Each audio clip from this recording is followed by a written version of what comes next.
Okay, so this is the way I found to fix the joystick drift on the Xbox One controller.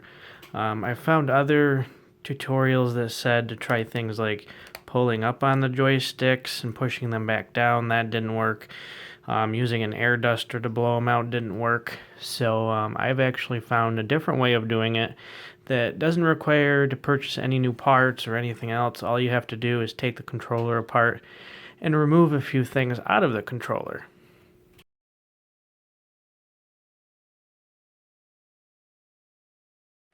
Step one is disassembling the controller. It's not too hard to do. So you flip the controller over. First of all, we're going to remove the batteries out of the controller.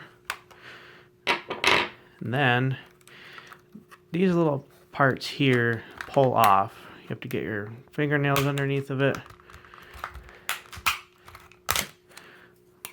Pull that off.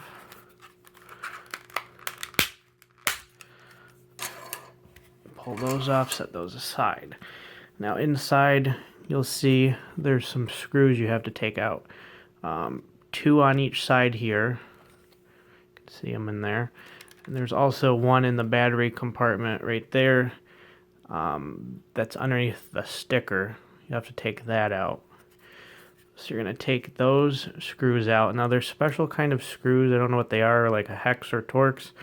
What I do is just use a flathead screwdriver, a really small one, and stick it in there, and then use that to remove the screws out. And there's, again, 5 screws.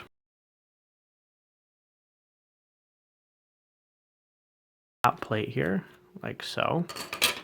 And then you're going to just pull off the joystick that you're having the problem with. Now, if you look closely here, you'll see a little plastic gray clip right here. And some of the tutorials to fix controller drift will say to glue this down and make sure it's tight. Mine was already really tight and I was still getting controller drift. So what I've found to work instead, which I haven't seen anybody else mention, is to just remove this gray clip out of there and take it out altogether and not put it back. So to do that, just take a little flathead screwdriver and pry it out like that. And then just lift it up out of there, straight out. It might take a little bit of work here to do. Let me see. Just lifts straight out. Yep, there we go. Okay, so now you see that little gray clip isn't in there anymore.